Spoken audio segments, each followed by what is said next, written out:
میں نے فیصلہ کر لیا ہے، اگر نواز سے نہیں کر سکتے تو میں نے ایک اور لڑکی پسند کی ہوئی ہے، اگر تمہیں کوئی اعتراض نہ ہو تو اس ہفتے منگنی کر لیتے ہیں۔ انہوں نے اپنی جگہ سنبھالتے ہوئے بات کا آغاز کیا۔ مجھے کوئی اعتراض نہیں، جسے آپ کی مرضی، وقاص نے مسکرا کے جواب دیا۔ وہ ان کو شرمندہ نہیں کرنا چاہتا تھا، اس لیے حامی بھر لی۔ جبکہ شہری کبھی خدیجہ بیگم کو دیکھتا تو کبھی وقاص کو دیکھ کے بات سمجھنے کی کوشش کرتا تاکہ کس کی منگنی اور کس سے نوال کا ذکر۔ اتنی دیر میں وقاص کھانا کھا کے اپنے آفس چلا گیا اور شہری کو پریشان چھوڑ گیا۔ وقاص تو میرا کو پسند کرتا تھا، لیکن اب کس سے منگنی ہو رہی ہے، خیر یہ تو پتہ چل ہی جائے گا، وہ اصل بات کا پتہ لگا ہی لے گا۔ نوال ابھی لیکچر لے کر نکلی ہی تھی کہ اس کو شہری نظر آ گیا جو اس کی طرف آ رہا تھا۔ شہری کو دیکھ کے اس کا حلق تک کڑوا ہو گیا۔ نوال ابھی تک بس وقاص کو دوست کو دانیال کو ہی جانتی تھی، آج تو کم از کم اس کے منہ نہیں لگنا چاہتی تھی، کیونکہ وہ بہت خوش تھی۔ آج اس کی پریزنٹیشن تھی جو بہت اچھے سے کی گئی اور سر نے اس کی بہت تعریف کی تھی۔ اس کی منہ لگ کے وہ اپنا موڈ خراب نہیں کرنا چاہتی تھی، لہٰذا اس کو اگنور کر کے گزرنے لگی تو شہری نے زور سے پکارا۔ نوال نے مڑ کے صدمے سے اس کے سر پھرے کو دیکھا جو اس کے سب کے سامنے مخاطب کر رہا تھا، عجیب خطاب سے نواز رہا تھا۔ کافی اسٹوڈنٹس بھی اس کی طرف متوجہ ہو گئے تھے۔ کیا مسئلہ ہے تمہارے ساتھ، کیوں پیچھے پڑ گئے ہو، دفعہ ہو جاؤ یہاں سے۔ اس کے پاس آ کے بظاہر مسکرا کے کہا، دراصل بات یہ ہے کہ میں معافی مانگنے آیا تھا تم سے اس دن کی حرکت کے بارے میں۔ سنجیدگی سے جواب دیا، جبکہ شرارت اس کی کالی آنکھوں میں آب و تاب سے چمک رہی تھی۔ اچھا چلو پھر مانگو، نوال نے احسان کرنے والے انداز میں کہا۔ ایسے نہیں، پہلے پیار سے بات کرو۔ پھر شہری نے نخرہ دکھایا۔ نوال نے سوچا، مجھ سے معافی مانگنے آیا ہے یا روٹھی ہوئی محبوبہ کی طرح خود کو منوانے، جو مفت میں اب نخرے دکھا رہا تھا۔ میں کیوں پیار سے بات کروں تم سے، تم کیا میری پھپھو کے بیٹے ہو؟ نوال نے گھور کے ذرا غصے سے کہا۔ اللہ نہ کرے میں تمہاری پھپھو کا بیٹا ہوں، وقاص کو تو تم بھائی مانتی ہو، جبکہ میں تو کچھ اور ہی بنانا چاہتا ہوں۔ شہری نے پھپھو کا بیٹا سن کے کانوں کو ہاتھ لگا کر کہا، چلو پھر گدھا بن جاؤ۔ فری کا مشورہ دیا گیا، ویسے بننے کی ضرورت نہیں، مجھے تم پہلے سے ہی گدھے لگتے ہو، مجھے کیا سب کو لگتے ہو۔ تم یہاں پہ معافی مانگنے آئے تھے، نہ مانگو، میں نے جانا ہے راستہ، راہ چلتے لوگوں کی وجہ سے میں اپنا قیمتی وقت برباد نہیں کر سکتی۔ نوال کچھ بے ذرائعیت سے بولی، جبکہ شہری خود کو اس کے گدھا کہنے پر ہونکوں کی طرح دیکھ رہا تھا۔ وقاص تو اس کے صدقے واری جاتا تھا کہ میرا بھائی بہت ہینڈسم ہے اور دانی تو کبھی بھی منہ چوم لیتا ہے اس کا جب یہ شلوار قمیض پہنتا ہے، لیکن اس کی آنکھوں کی چمک واضح اس کی ذہانت کو بتاتی تھی۔ یونیورسٹی ٹائم میں بہت سی لڑکیاں اس پہ مرتی تھیں اور پرپوز بھی کر چکی تھیں، لیکن یہ سامنے کھڑی اس کی براؤن آئیڈ وچ اس کو گدھا کہہ رہی تھی۔ اس کا صدمے سے برا ہی حال تھا۔ خود کو کبھی دیکھا ہے شیشے میں؟ اگر آج آتے ہوئے شیشے کا دیدار کر کے آتی تو یہ بچہ تم سے ڈر کے رو نہ رہا ہوتا، اور وہ بچہ بری طرح سے لوگوں کا ہجوم دیکھ کے رو رہا تھا۔ مجھے گدھا کہہ رہی ہو، خود کیا ہو؟ سرسوں کا ساگ، ایک سڑا ہوا خراب کیلا مینڈکی، کہیں نے خود کی شکل دیکھ کے بات کیا کرو۔ مجھے تو لگتا ہے رات کو اٹھ کے آئینے میں دیکھ کے ایک بار خود ڈر جاتی ہوں، اللہ یہ کس قسم کی بدبو آ گئی۔ مجھے تو یہ لگتا ہے اپنے اس بوریے میں تم بے ہوشی کی دوا بھی رکھتی ہو بچوں کو اغوا کرنے کے لیے، اس لیے وہ بچہ رو رہا تھا، تمہیں دیکھ کے پہچان گیا ہوگا۔ اگر آئندہ میرے راستے میں آئی تو تمہاری خوبیاں بھی ہیں تمہیں بتانے کے لیے، وہ بھی بتا دوں گا لاؤڈ اسپیکر میں۔ کرنے تو میں سوری آیا تھا، لیکن اب میرا موڈ سخت خراب ہو گیا، لہٰذا پھر کبھی۔ شہری کیا کام تھا، اس نے ایک کی تو 10 سنا کے چلا گیا۔ اس کے پہنے ہوئے جوڑے کو بھی نشانہ بناتا کہ جو پیلو کلر کا تھا، اس کے پہنے ہوئے بیگ پہ چوٹ کی۔ نوال تو صدمے میں کچھ بولنے کے قابل ہی نہ رہی، جو عورتوں کی طرح بات پکڑ کے لڑائی کرنے بیٹھ گیا اور اپنی کہہ کے 9 2 11 ہو گیا۔ پیچھے کھڑے اسٹوڈنٹس اس کی بات پہ ہنس رہے تھے۔ شہری اسے تنگ کرنے ہی آیا تھا، اپنا کام سر انجام دے کے کہہ کے لگاتا گاڑی میں بیٹھ رہا تھا، ویسے بھابھی کی بہن ہے، بڑی توپ چیز، زندگی اچھی گزرنے والی ہے تیری۔ شہری ساتھ ہی دلکشی سے مسکرا کے اٹھا۔ زین اس کو دیکھ کے لیٹا کہ یہ لڑکی کو تنگ کر کے آ رہا ہے تو اس کو گھر نہ آنے کے دیتا، ساتھ میں جوتوں لاتوں سے دعوت بھی کرتا۔ نوال وہ کب کا چلا گیا، اب تم ہل بھی جاؤ، کلاس کا ٹائم ہو رہا ہے۔ جب اس کی دوست نے اس کو ایسے ہی جیسے دیکھا جو شاید زیادہ ہی صدمے میں چلی گئی تھی تو پکار بیٹھی، اس گدھے الو کے پٹھے کی اتنی ہمت، میرے سب سے فیوریٹ سوٹ کو اس نے سڑا ہوا کیلا کہا۔ اصل دکھ میں یہی کہنے کا ہوا تھا، یہ مجھے دوبارہ نظر آیا تو میں اس کو چھوڑوں گی نہیں، سمجھتا کیا خود کو بدتمیز آوارہ ہے، کمینہ انسان۔ اس کا غصہ کم ہی نہیں ہو رہا تھا، چہرہ ضبط کے مارے سرخ ہو گیا تھا۔ پھر اس کی دوست اس کو کھینچ کے کلاس کی طرف لے گئی، کیونکہ اب اسٹوڈنٹس باتیں بنانے لگ گئے تھے۔ میرال کو تھوڑی دیر بعد پیغام ملا کہ سر زین اس کو اس کے آفس میں بلا رہے ہیں، جو دوسرے پولیس اسٹیشن میں تھا۔ اب یہ کیا مصیبت ہے، وہ یہاں نہیں آ سکتے کیا؟ میری طبیعت نہیں ٹھیک، ان کو کہو کہ خود آ جائے۔ میڈم جی، سر نے کہا تھا کہ آپ کو ساتھ لے کے آؤں، اگر آپ انکار کر دیتی ہیں آپ کو یہ بھی یاد کروا دیا جائے کہ سر آپ سے سینئر ہیں، لہٰذا ان کی بات پہ فوراً عمل کیا جائے۔ رفیق نے ڈرتے ڈرتے سب کہہ دیا جو زین نے کہا تھا۔ اچھا گاڑی نکالو، آ رہی ہوں میں۔ سڑا ہوا کدو کریلا، ساتھ ہی اس کو دل میں القابات سے بھی نوازا۔ میرال جانے کے لیے تیار ہو گئی کیونکہ وہ نہیں چاہتی تھی کہ زین اس کی شکایت کر دے، جس کی وجہ سے اس کو اسے کیس سے ڈسمس کیا جاتا۔ اپنا حجاب درست کر کے باہر آئی تو رفیق گاڑی میں اس کے انتظار کر رہا تھا۔ زین کے آفس کے باہر رفیق کی گاڑی رکی تو وہ نیچے اتری اور اپنے متاثر کن پرسنالٹی کے ساتھ اندر کی جانب بڑھی جہاں پہ زین اس کا انتظار کر رہا تھا۔ آفس کے دروازے پر پہنچ کے اس نے دستک دی تو اندر سے زین کی مصروف سی آواز سنائی دی، یس کم ان۔ میرال نے قدم اندر کی جانب لیے۔ سلام کے بعد میرال نے یہاں پہ بلانے کی وجہ پوچھی۔ سر آپ نے بلایا؟ جی دراصل میں کیس کے بارے میں ہی بات کرنا چاہ رہا تھا آپ سے، اور آپ کی طبیعت کیسی ہے آپ کی؟ زین نے نارملی پروفیشنل طریقے سے بات کی۔ جی سر اللہ کا شکر ہے اب بہتر ہے، آپ کا شکریہ، اور اس نے بھی نہ ملی بات کی۔ زین کو کہیں سے بھی کل والی میرال نہیں لگی تھی جو اس سے ذرا سی بات پہ لڑنا شروع ہو گئی تھی۔ آج وہ اس کو ایک ذمہ دار آفیسر لگی تھی جس کو صرف اپنے کام سے مطلب تھا۔ تو مجھے آپ بتائیں کہ آپ کو کیا لگتا ہے یہ کیس کس طرف جا رہا ہے؟ ان کا مقصد صرف ڈرگ اسمگل کرنا نہیں تھا سر، مجھے لگتا ہے یہ کیس کسی آرگن اسمگلنگ یا ہیومن ٹریفکنگ سے ریلیٹڈ ہے۔ میرال نے اپنی سوچ ظاہر کی۔ مجھے بھی یہی لگتا ہے، اور فائل کی طرف متوجہ ہو گیا۔ میرال نے اس کو غور سے دیکھا، ایک پرکشش حسین مار جو کسی کو بھی اپنی طرف مائل کر سکتا تھا اور کوئی بھی اس کو پانے کی خواہش کر سکتا تھا۔ اس کی آنکھیں سنہری بھوری جن میں سونے جیسی چمک ہو، گھنی مڑی ہوئی پلکیں۔ میرال کو گمان ہوا جیسے کہ یہ نکلی ہیں، بھلا کسی مرد کی مڑی ہوئی گہری پلکیں کیسی ہو سکتی ہیں؟ گرے ڈریس شرٹ پہنے، کف موڑے ہوئے، سیدھے ہاتھ کی کلائی میں برانڈڈ گھڑی، سفید ہاتھوں کی نیلی اونیں ابھری ہوئی۔ مجھے اس کی پلکیں زیادہ حسین لگی یا اس کے ہاتھ؟ میرال سوچ کے رہ گئی۔ زین اس کا خود جائزہ لینا اچھے سے محسوس کر رہا تھا، بھلا وہ کیوں اس کو اتنے غور سے دیکھ رہی تھی۔ مس میرال اگر اس کیس کے سلسلے میں آپ کو دوسرے شہر جانا پڑے تو کیا جائیں گی آپ؟ زین کی آواز سے وہ ہوش کی دنیا میں آئی۔ استغفر اللہ، یہ میں کیا سوچ رہی تھی؟ سر ہیں وہ میرے۔ اس نے اپنی سوچ پہ لعنت بھیجی اور اپنے ہینڈسم سر کی طرف متوجہ ہوئی۔ جی سر مجھے کوئی مسئلہ نہیں ہوگا جانے سے۔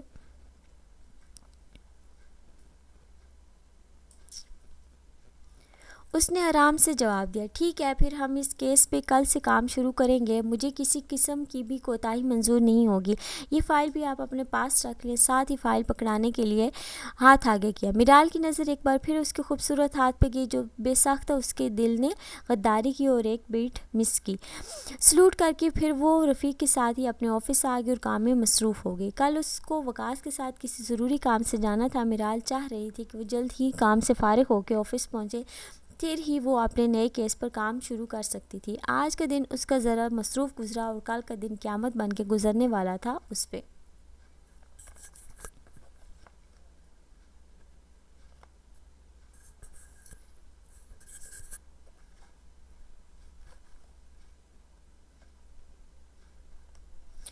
دانیال صبح اپنے لوگوں کے ساتھ اس گھر کے باہر موجود تھا جہاں پہ اس نے نظر رکھوائی تھی۔ ابھی وہ اپنے آدمیوں کو کچھ کرنے کا حکم دے ہی رہا تھا جب اس نے گلی کے باہر دور ایک گاڑی سے وقاص اور میرال کو اترتے ہوئے دیکھا۔ بھلا ان کا یہاں کیا کام؟ دانیال نے سوچا۔ میرال اور وقاص بھی دانی کو دیکھ کے چونک سے گئے۔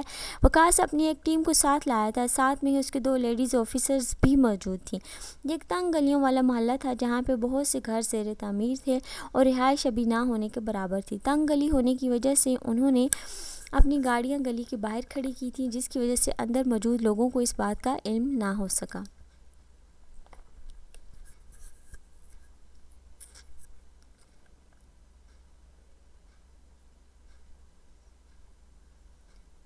دانیال ان کی جانب بڑھا اور اپنی حیرانگی کم کرنے کے لیے پوچھا، وقاص تم دونوں یہاں پہ کیا کر رہے ہو؟ یہی تو میں بھی پوچھنے والا تھا کہ تم ادھر کیا کر رہے ہو؟ وقاص نے بھی حیرانگی کا اظہار کیا۔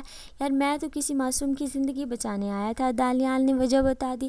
دراصل میں بھی یہاں وقاص کو اس لیے اپنے ساتھ لائی۔ اس سے پہلے وہ جملہ پورا کرتی اندر سے کسی کی دردناک چیخ سنائی دی تو میرال نے نہ آؤ دیکھا نہ تاؤ سیدھا گھر کی جانب لپکی۔ دانی نے بھی اپنے آدمیوں کو الرٹ رہنے کا بول کر اندر کی جانب قدم لیے، وقاص بھی ساتھ بھاگا۔ اندر کا منظر انتہائی دل دہلا دینے والا تھا۔ ایک لڑکی فرش پر لیٹی اپنے پیٹ پہ ہاتھ رکھے چیخ رہی تھی اور وہی مال والا آدمی اس لڑکی پر اپنی بیلٹ سے پہ در پہ وار کیے جا رہا تھا۔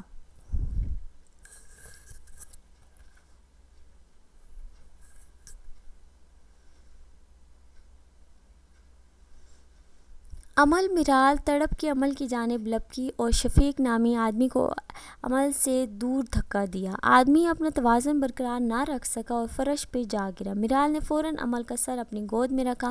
عمل میری جان کیا ہوا ہے تمہیں؟ ساتھ ہی آنسو کی لڑیوں کی صورت میں بہہ نکلے تھے۔ عمل مسلسل کراہ رہی تھی، وقاص اگر یہ آدمی زندہ بچا تو میں تمہیں نہیں چھوڑوں گی۔ میرال روتی ہوئی چیخی۔ وقاص کے پکڑنے سے پہلے ہی دانیال نے شفیق کو جھٹکے سے کھینچا اور مکے برسانے شروع کر دیے، جبکہ وقاص نے فوراً لیڈی آفیسرز کو ایمبولینس کو کال کرنے کو کہا کیونکہ عمل کی کنڈیشن بری ہوتی جا رہی تھی۔ عمل میری جان، آنکھیں کھولو، کچھ نہیں ہوگا تم کو، میں کچھ بھی ہونے نہیں دوں گی تمہیں، سب ٹھیک ہو جائے گا، ہاں سب ٹھیک ہو جائے گا۔ میرال مسلسل روئے اور اس کا گال تھپ تھپا رہی تھی۔ وہ عمل کو تسلی دے رہی تھی یا خود کو، وہ یہ بھی نہیں جانتی تھی۔ می میرال میرا بچہ۔ عمل کو اتنا بولنا تھا کہ اس کے بعد اس کا سر لڑک کے اس کی گود میں آ گیا۔ میرال نے اس کی نبض ٹٹولی جو نہ چلنے کے برابر تھی۔ عمل آنکھیں کھولو، تم مجھے چھوڑ کے نہیں جا سکتی، میں اور کسی کو کھونے کا حوصلہ نہیں رکھتی، کہاں مر گئی یہ ایمبولینس، آ کیوں نہیں رہی؟ میرال نے غصے اور غم سے گلا پھاڑ کے چیخی۔ تبھی ایمبولینس کے سائرن کی آواز آئی۔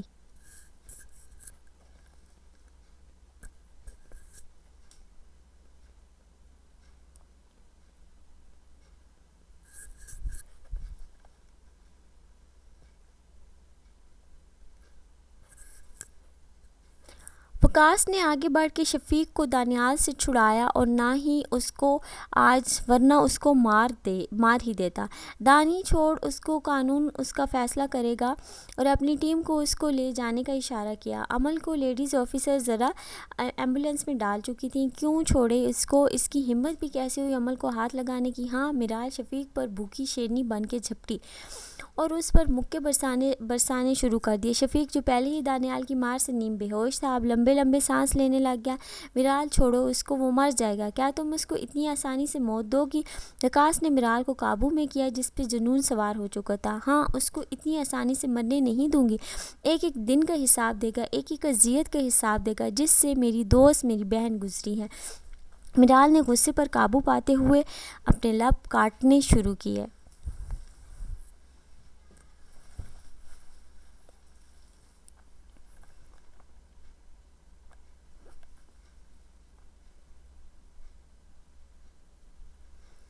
تم عمل کے ساتھ جاؤ، ہم اس کو لے کے جاتی ہیں، پھر میں ادھر ہاسپٹل میں تمہارے پاس ہی آ جاؤں گا، ٹھیک ہے؟ وقاص نے اس کو سمجھاتے ہوئے کہا تو وہ سر ہلا کے فوراً عمل کے پاس جانے کو دوڑی۔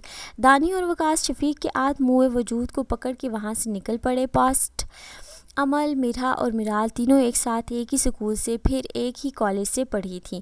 کالج کے بعد میرا نے میڈیکل فیلڈ میں جانا تھا تو اس کے بھائی سعد نے اس کی خالہ کے پاس اسلام آباد اس کو بھیج دیا، کیونکہ وہ خود دوسرے ملک جا رہا تھا جہاں سے اس کو ایک بہت اچھی کمپنی سے جاب آفر ہوئی تھی۔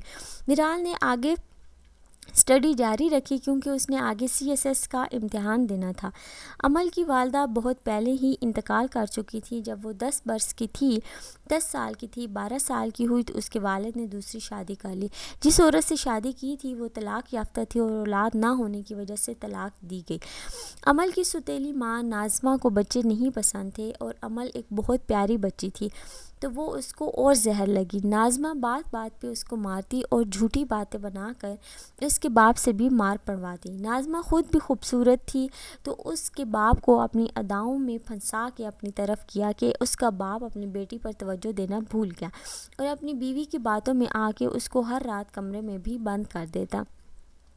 عمل میرال کو اور میرا کو سب بتاتی تھی، پھر میرال اس کو اپنے گھر لے جاتی کام کرنے کے بہانے اور شام تک اس کو اپنے گھر رکھتی۔ آسیہ بیگم کو اس سے بہت پیار تھا اور عمل ان کا پیار پا کر اور بکھر جاتی تھی اور رونا شروع کر دیتی تھی۔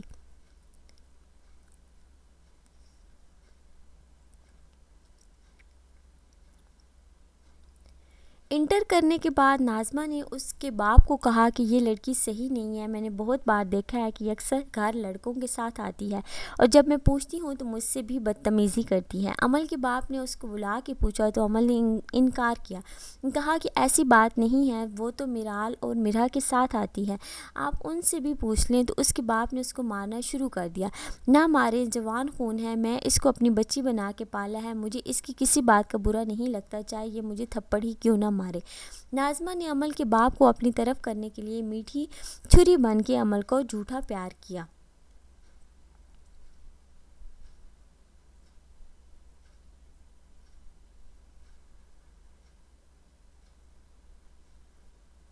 عمل تو اپنے باپ کو دیکھتی رہ گئی جو بچپن میں اس کو ایک آنچ نہیں آنے دیتا تھا، اب بغیر کسی تصدیق کے اس کو بد کردار کہہ کے مار رہا تھا۔ میں تو کہتی ہوں کہ اس کی شادی کر دیتے ہیں، مجھے ایک بہت اچھا رشتہ ملا ہے، لڑکا بھی اچھا ہے اور حق مہر بھی اچھا خاصا دے رہا ہے۔ رات کو ناظمہ نے اپنے شوہر کے کان بھرنا شروع کر دیا، اس کی ابھی عمر ہی کیا ہے، 2-3 سال بعد کریں گے شادی۔ عمل کے والد نے کچھ تو خیال کیا اپنی اولاد کا، تمہاری بیٹی اتنی پیاری ہے کہ کہیں لوگوں کی اس پہ گندی نظریں بھی ہیں اور جوان بھی ہے، یہ نہ ہو کہ خود ہی تمہارے منہ پر کالک مل کے کسی آوارہ کے ساتھ بھاگ جائے۔ ناظمہ اس کے کان میں زہر گھور رہی تھی۔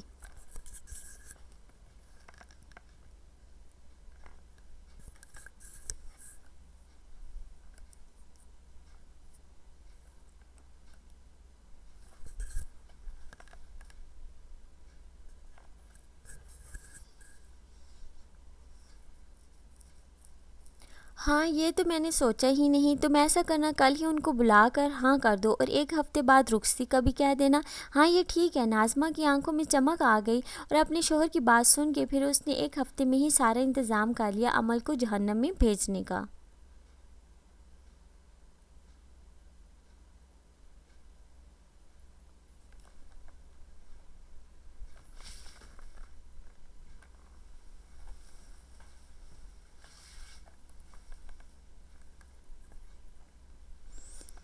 عمل بیچاری کو کہاں پتہ تھا کہ اس پہ کون سی قیامت ڈھانے والی تھی، وہ تو شادی کی بات پہ شرمائی ہوئی پھرتی تھی۔ اس کو بس یہ کہا گیا تھا کہ اس کو ایک بہت ہی امیر اور خوبصورت لڑکے نے پسند کیا ہے، وہ جلدی شادی کرنا چاہتا ہے، اس کو اس کے آگے پڑھنے سے بھی کوئی مسئلہ نہیں ہے۔ اس نے یہ ساری باتیں مرحا اور آسیہ بیگم کو بتائیں۔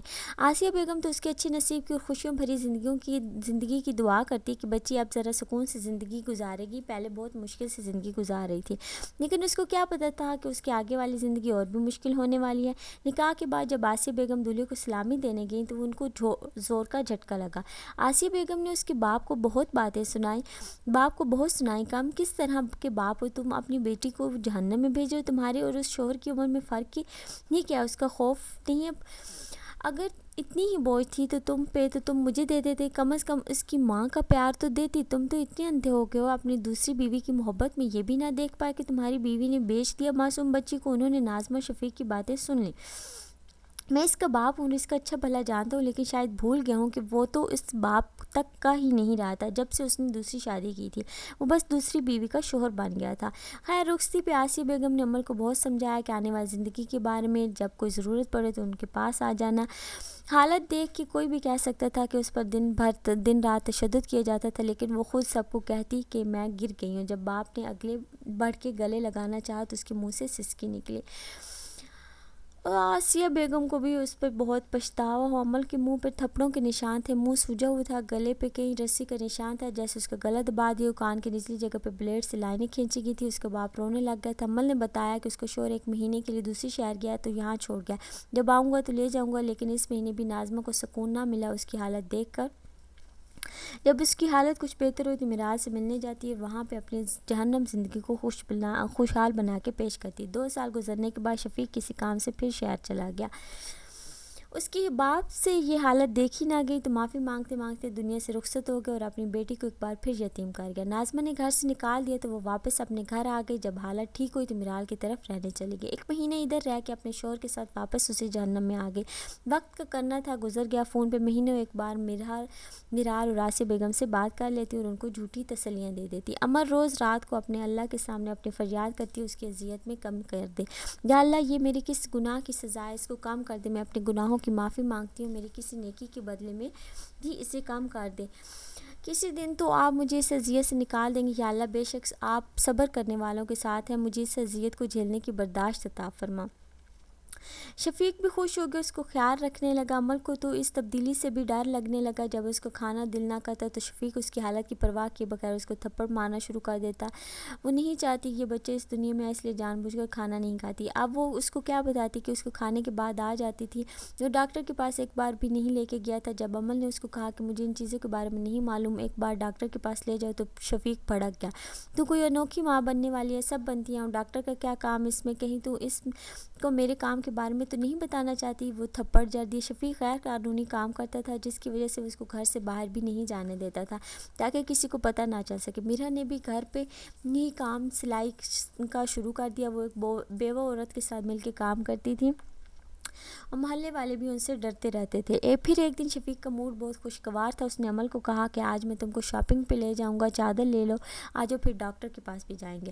عمل تو اسی میں خوش ہو گئی کہ اس کا شوہر اس سے پیار سے بات کر رہا تھا۔ وہاں پر اس نے اپنے بچے کی شاپنگ بھی کی، وہ بہت خوش تھی، لیکن کب تک؟ پھر اس کی ٹکر دانیال سے ہوئی۔ تب شفیق ذرا واش روم کی طرف گیا، لیکن جب اس نے عمل کو دانیال کے ساتھ دیکھا تو پھر اس کا پارا ہائی ہو گیا۔ اس کو زبردستی گھر لے آیا، مارنا شروع کر دیا۔ عمل کی طبیعت بہت خراب ہو گئی، وہ مسلسل یہی کہی جا رہی تھی میں اس آدمی کو نہیں جانتی۔ جب وہ بے ہوش ہونے لگی تو شفیق کو ہوش آیا، وہ بھاگ کے ڈاکٹر کو بلا کے لایا۔ عمل کی طبیعت سے اس کو کوئی غرض نہیں تھا، اس کو بس اپنا بچہ چاہیے تھا۔ ڈاکٹر نے سختی سے اس کا خیال رکھنے کو کہا کیونکہ وہ خود بھی کمزور تھی اور بچے کو نقصان ہو سکتا تھا۔ عمل جب دانیال سے ٹکرائی تھی تو اس نے میرال ایک بچی نور کے ساتھ دیکھا تھا۔ اس کا دل کیا اس سے جا کے مل لے، اور تبھی وہ ٹکرا گئے۔ میرال نے بھی اس کو دیکھ لیا تھا، اس کی حالت پہ وہ شاکڈ رہ گئی کہ اتنی پیاری لڑکی کا یہ حال بن گیا۔ تب شفیق نے اس کو گھسیٹتے ہوئے لے کے جا رہا تھا۔ میرال کو کچھ گڑبڑ تبھی محسوس ہوئی اور اس نے آدمی پیچھے لگا دیا۔ میرال نے وقاص کو بتایا کہ وہ اس کی مدد مانگنے کو تیار ہو گیا۔ آج شفیق اپنا موبائل گھر بھول گیا تھا تو عمل نے سوچا کہ میرال سے بات کر لے، پھر اس نے نمبر پورا لکھا بھی نہیں تھا کہ شفیق نے اس سے موبائل لے لیا۔ ڈاکٹر کے کہنے پہ وہ اس کا پچھلے 2 دنوں سے خیال رکھ رہا تھا، لیکن آج میرا کو اپنی موت دکھائی دی تھی۔ کس سے بات کرنے لگی تھی؟ اس یار سے جو تجھے مال میں ملا تھا۔ مجھے اس دن تجھے مار دینا تھا چاہیے تھا، لیکن ابھی کون سا دیر ہوئی ہے؟ ساتھ ہی اپنی بیلٹ نکال کے اس کو دھکا دیا اور فرش پہ اوندھے منہ گرا دیا۔ جو شاید آخری سانسیں لے رہی تھی۔ ہاسپٹل کے سرد سے کوریڈور میں صبح کے 11 بجے میرال اس وقت اللہ سے اپنے دوست کی زندگی کی دعا کر رہی تھی۔ ڈاکٹر نے کہا تھا کہ عمل بہت کمزور ہے، جس طرح اس کو ٹارچر کیا گیا ہے اور ذہنی اذیت دی گئی ہے، اس کا نروس بریک ڈاؤن ہوا ہے۔ اس کا ہوش میں آنا ضروری نہیں ہے۔ بچے کے بارے میں اب وہ کچھ بھی ابھی نہیں کہہ سکتے۔ زخموں کی وجہ سے وہ بلڈ لاس بہت ہو چکا ہے، لہٰذا وہ کسی کی بھی خبر کے لیے تیار ہے۔ وہ خود کو مضبوط ظاہر کرتی تھی لیکن اپنوں کے لیے وہ اتنی حساس تھی۔ وقاص میں اس کو بچا نہیں پائی۔ میں نے اس سے بچپن میں وعدہ کیا تھا میں اس کو اکیلا نہیں چھوڑوں گی، دیکھو میں نے چھوڑ دیا۔ ساتھ ہی پھوٹ پھوٹ کے رونے لگی۔ میں اس کی اذیت کیوں نہیں سمجھ سکی۔ روتے روتے اس کی ہچکیاں بن گئی۔ میرال بس کرو، سب ٹھیک ہو جائے گا، اس کے لیے دعا کرو۔ ایسے میں وقاص نے اس کو اپنے ساتھ لگاتے ہوئے حوصلہ دیا۔ وہ عزیز بہن جیسی دوست کی حالت کب ایسے دیکھ سکتا ہے؟ تبھی ڈاکٹر باہر نے ان کو بری خبر دی، we are sorry we couldn't save her baby. آپ دعا کریں پیشنٹ کے لیے وہ ہوش میں آ جائے، ورنہ وہ کومے میں جا سکتی ہیں۔ ایسا لگتا ہے وہ خود زندہ نہیں رہنا چاہتی تھی۔ انہوں نے امید چھوڑ دی، پھر ہم کچھ بھی نہیں کر سکتے۔ میرال کو لگا وہ اگلا سانس نہیں لے سکے گی۔ اس کی بہن، اس کی دوست اپنی زندگی جینے کی وجہ کھو بیٹھی تھی۔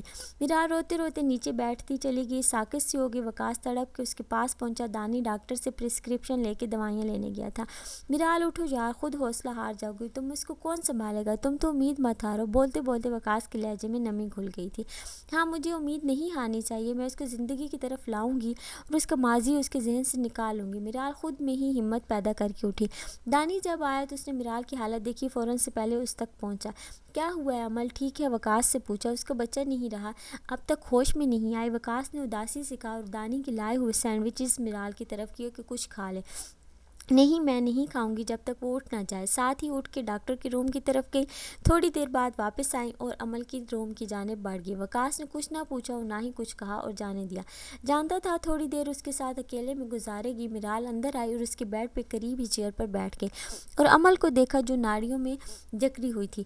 آنکھوں کے گرد ہلکے پڑ گئے تھے۔ زرد رنگت، خشک ہونٹ اور کمزور سا وجود۔ رنگت، خشک ہونٹ اور کمزور سا وجود، وہ میرال کو خود کمزور کر گئی تھی۔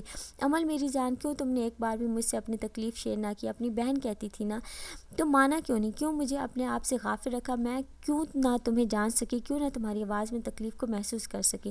آنسو لڑی کی صورت میں بہہ رہے تھے۔ اپنی تمام اذیتیں مجھے دے دو اور اپنے غم دے دو، میں تم کو سمیٹ لوں گی۔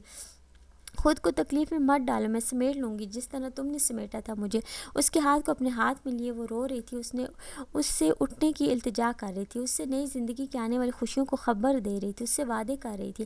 مجھ سے ناراض ہو کے تم مت سو، میں وعدہ کرتی ہوں جب تم اٹھو گی میں تمہیں بہت زیادہ مناؤں گی۔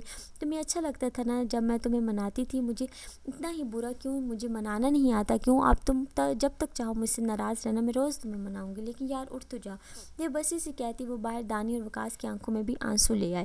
میرال اٹھ کے واش روم میں گئی، وضو کر کے آئی اور یونیفارم میں وہ نماز نہیں پڑھ سکتی تھی لیکن دعا تو مانگ سکتی تھی۔ اس کی خود کو کمزوری سی ہونے لگی تھی، اس کو پرواہ کب تھی خود کے لیے، اس کے پاس ٹائم ہی نہیں تھا۔ وہ بیڈ پر نیم دراز ہو کے اس کا ہاتھ پکڑا آیت الکرسی پھونکتی، کبھی شفا کی دعا، کبھی چاروں کل، کبھی اس کے ہاتھ پہ بوسہ دیتی، کبھی ماتھے پہ، لیکن وہ نہ آئی۔ اس نے وقاص کو کال کر کے اس کی طبیعت کے بارے میں دریافت کیا تو وقاص نے آج کا واقعہ کہہ سنایا اور یہ بھی کہا کہ صبح سے اس کے کمرے میں موجود ہے، خود بھی کچھ کھایا نہیں۔ زین نے بھی میں بھی آتا ہوں تھوڑی دیر تک کہہ کے کال ڈسکنیکٹ کر دی۔ تھوڑی دیر میں زین کے ساتھ شہری بھی آتا ہوا دکھائی دیا۔ زین دانی کو یہاں دیکھ کے حیران ہوا، پھر ساری بات معلوم ہونے پر عمل کی طبیعت کا پوچھا۔ ڈاکٹر کا کہنا ہے کہ 24 گھنٹے بہت ضروری ہیں ان کے ہوش میں آنے کے لیے، اگر وہ ہوش میں نہ آئی تو وہ کومے میں جا سکتی ہیں۔ دانیال نے جواب دیا۔ بھابھی کیسی ہیں؟ شہری نے بے چینی سے میرال کے بارے میں پوچھا۔ وہ ٹھیک ہے لیکن دوپہر سے شام ہونے والی ہے، وہ کچھ کھا بھی نہیں رہی، کہہ رہی ہے جب تک اسے ہوش نہیں آتا کچھ بھی نہیں کھائیں گے۔ وقاص نے بے بسی سے جواب دیا۔ میرا کو پتہ ہے؟ زین نے سوال کیا۔ نہیں، میرال نے منع کر دیا بتانے کو سب کو، خاص کر میرا کو، کیونکہ وہ بہت جذباتی ہے، اس کو دیکھ کے وہ ٹوٹ جاتی ہے۔ میں بھابھی کو دیکھتا ہوں، شہری نے کہا اور اندر کی جانب چل دیا۔ میں بھی آتا ہوں ساتھ، زین بھی ساتھ ہی ہو لیا۔ شہری نے جب اندر قدم رکھا تو دیکھا میرال عمل کے ساتھ ہی بیڈ پہ لیٹی اس کا ہاتھ پکڑے سو گئی تھی۔ آنسوؤں کے نشان چہرے پر واضح تھے، حجاب تھوڑا سا خراب ہو گیا تھا جس میں چند سنہری لٹیں باہر کو نکل آ گئی تھی، دونوں کو وہ تھکی تھکی لگی تھی۔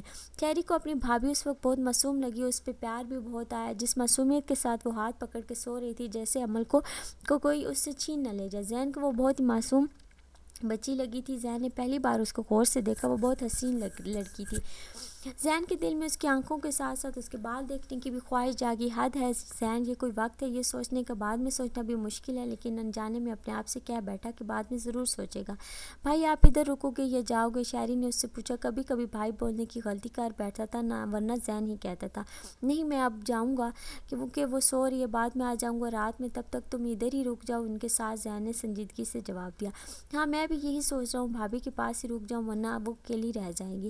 شاعری نے مسکرا کے کہا۔ وقاص کو ضروری کام بھی تھا تو وہ جا رہا تھا زین کے ساتھ، اور دانی ابھی ادھر ان کے پاس ہی موجود تھا۔ دھیان سے اس کے سامنے بھابھی نہ کہہ دینا ورنہ تھپڑ بہت زور کا لگاتی ہے، زین نے بظاہر سنجیدگی سے مگر شرارت سے کہا۔ جانتا ہوں میں آپ کا تجربہ ہو گیا کھانے کا، لیکن جو بات آپ میں تھی وہ ہم میں کہا، وہ بھی شرارت سے گویا ہوا تو زین مسکرا کے اس کو گدھا کہہ کے چلا گیا۔ پیچھے شہری بھی باہر آئے اور دانی کے ساتھ بیٹھ گیا۔ وقاص نے آسیہ بیگم کو آج کا واقعہ بتا دیا۔ جانتا تھا کہ اگر میرال کچھ نہیں کھائے گی تو خود کو بیمار کر لے گی، اس لیے ان کو بتانا پڑا تو آسیہ بیگم کو دانی لینے چلا گیا۔ وقاص کے کہنے پہ تھوڑی دیر میں وہ یہاں موجود تھی، گھر سے کھانا تیار کر کے لائی تھی۔ عمل کی خبر قیامت بن کے ٹوٹی تھی ان پر، انہوں نے اس کو اپنی بیٹی بنا کے پیار دیا تھا بغیر کسی ملاوٹ کے۔ کھانا کھانے کی ہدایت وہ دانی اور شہری دونوں کو کرنے کے بعد وہ اندر گئیں تو ان کا کلیجہ کٹ کے رہ گیا۔ عمل کو اس حالت میں دیکھ کے یہ بری خبر بھی کم نہ تھی کہ اس کی گود اجڑ گئی تھی۔ اس بیچاری نے تو صحیح سے اپنی اولاد کو محسوس بھی نہیں کیا ہوگا جو اب موت کے منہ میں تھی۔ دروازہ کھلنے کی آواز پر میرال نے دیکھا کہ اس کی ماں کھڑی تھی۔ عمل کا ماتھا چوما کہ وہ اپنی ماں کے گلے لگ کے ایک بار پھر رونا شروع ہوگی۔ امی دیکھیں اس درندے نے ہماری عمل کی کیا حالت کر دی، اس سے اس کی خوشی بھی چھین لی۔ امی وہ اب زندہ نہیں رہنا چاہتی، امی اس کو بولے وہ اٹھ جائے، وہ آپ کی تو مانتی ہے نا، کہیں سے میں اس کی حالت کا بدلہ لوں گی، اس حیوان کو اپنے ہاتھوں سے جہنم میں بھیجوں گی۔ ماں اس کو بس کہیں سے اٹھ جائے، کہیں کہ وہ اٹھ جائے، مجھ سے اس کی حالت نہیں دیکھی جا رہی۔ مسلسل روتے آنسو سے بہاتے وہ آسیہ بیگم کے گلے لگ کے کہہ رہی تھی اور آسیہ بیگم کو بھی رلا رہی تھی۔ باہر کھڑے زین نے بھی اس کی حالت دیکھی، میرال کہ جو ابھی اپنی ڈیوٹی ختم کر کے آیا تھا۔ رات کے 8 بج رہے تھے۔ صبر کرو میرال میری جان، اللہ سب ٹھیک کر دے گا، عمل بھی ٹھیک ہو جائے گی، آپ اللہ سے اچھے کی دعا کرو میری جان۔ انہوں نے میرال کو تسلی دی، ساتھ ہی اس کے لائے ہوئے کپڑے بھی دیے تاکہ وہ فریش ہو کے نماز ادا کر لے۔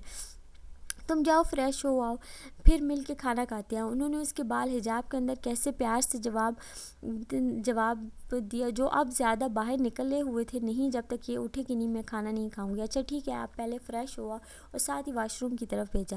خود چل کے عمل کے قریب بیٹھ گئی اور اور دیوانہ وار اس کا ماتھا چوما. جانتی تھی وہ اس سے کتنا پیار کرتی تھی. جب بھی ناظمہ اس کو مارتی تو اس کے گھر آ جاتی, اس کی گود میں منہ چھپا کر کہتی میری امی کیوں نہیں ایسی آپ جیسی ہیں, وہ میرے سر پہ ایسے کیوں ہاتھ نہیں پھیرتی جیسے آپ پھیرتی ہیں, مجھے پیار سے کیوں نہیں دیکھتی جیسے آپ دیکھتی ہیں, کیا میری ماں نہیں چاہتی میں زندہ رہوں امی, کیا مجھے مر جانا چاہیے. جس پہ آسیہ بیگم تڑپ کے رہ جاتی ہیں, اس کو اپنے سینے میں بھینس لیتی تو وہ رو کے اپنا غم ہلکا کرتی. وہ آسیہ بیگم کو امی ہی کہتی تھی شروع سے. مجھے معاف کر دے میری بچی, جو میں جانتے ہوئے بھی کچھ نہ کر سکے. تیری ستیلی ماں تجھے بیچ رہی ہے, تیرا باپ تجھے جہنم میں بھیج رہا ہے, مجھے معاف کر دے, اپنی ماں کو معاف کر دے. اس کے ماتھے پہ بوسہ دے کے وہ اپنے آنسو پہنچتی رہی, کہہ رہی تھی. جب میرال باہر آئی اس کو زبردستی کھانا کھلایا جو صرف اس نے 2-3 نوالے لیے تھے. کھانا کھا کے وہ عمل کے سرہانے بیٹھ گئی. رات کو جانے کا ان سا پہر تھا. جب نوال کو کچھ محسوس ہوا وہ ابھی عمل کے سرہانے لیٹی ہوئی تھی. آسیہ بیگم روم میں موجود دوسرے بیڈ پہ, جبکہ دانش صوفے اور شہری اس کے پاؤں والی سائڈ پہ نیم دراز ہو کے سو رہا تھا. ذہن تھوڑی دیر کے لیے گھر فرش ہونے گیا تھا, وہ ابھی ادھر ہی جاگ رہا تھا. ابھی شہری کے زبردستی کہنے پہ گھر گیا تھا کہ صبح جلدی آ جائے. نوال نے دیکھا تو عمل اپنی آنکھیں کھولنے کی کوشش کر رہی تھی اور اپنا ہاتھ بھی ہلا رہی تھی جو میرال کے ہاتھ میں تھا. عمل میری جان ٹھیک ہو, تم کیسا فیل ہو رہا ہے. اس کی آواز پہ شہری اٹھ گیا, جبکہ دانی تھکن سے چور شاید گہری نیند میں تھا.